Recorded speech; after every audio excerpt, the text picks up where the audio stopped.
Salut à tous, la France est-elle tout simplement en train de sombrer dans un chaos qui pourrait préluder d'une guerre civile? Cette question, autrefois reléguée aux marges du débat, s'impose aujourd'hui avec une urgence inquiétante malheureusement depuis une dizaine de jours. Les prisons françaises, symboles de l'autorité de l'État, sont devenues la cible d'attaques apparemment coordonnées. Avec 65 incidents recensés dans un tiers des départements, ce ne sont plus des actes isolés, mais une contestation organisée qui émerge. À Nantes, un début d'incendie, des individus cagoulés, des tacs revendicatifs signés toujours TDPF pour défense des droits des prisonniers français, révèlent une volonté de frapper au cœur du système régalien. Ces attaques ne sont pas anodines. Les prisons, lieux où l'État exerce son monopole de la violence légitime, sont des cibles symboliques. En les visant, les auteurs contestent l'autorité dans ses fondations mêmes.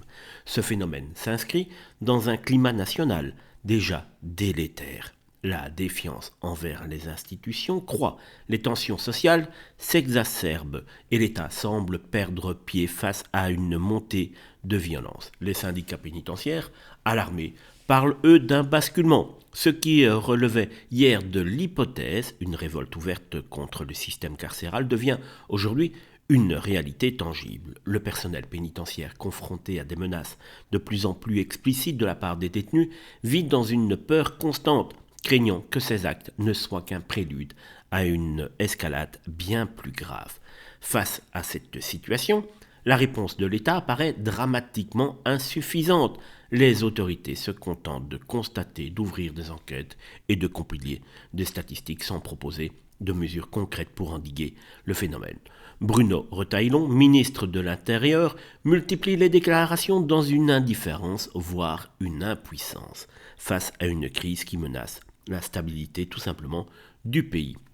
Cette passivité alimente un sentiment d'abandon tant chez les agents pénitentiaires que dans la population qui perçoit un État incapable de faire respecter l'ordre. La Macronie, en méprisant les colères sociales et en minimisant les signaux faibles, risque de semer les graines d'un désordre structurel. Les attaques contre les prisons ne sont qu'un symptôme d'un malaise bien plus profond. Ne nous voilons pas la face. Une fracture entre l'État et une partie de la société où la légitimité des institutions est remise en force. À force de jouer la montre, de nier l'ampleur des tensions et de se reposer sur une rhétorique de fermeté sans lendemain, le gouvernement pourrait laisser s'installer un chaos malheureusement durable. Non, la France n'est pas encore en guerre civile, mais elle se rapproche dangereusement d'un point de non-retour. Alors, est-ce voulu ou pas par la Macronie et par son patron, Emmanuel Macron?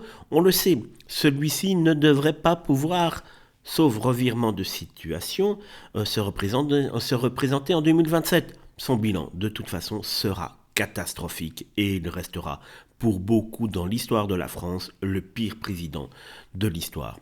Alors, celui-ci veut-il tout simplement amener un chaos total dans la France? Certains osent le dire de plus en plus fort, de plus en plus haut.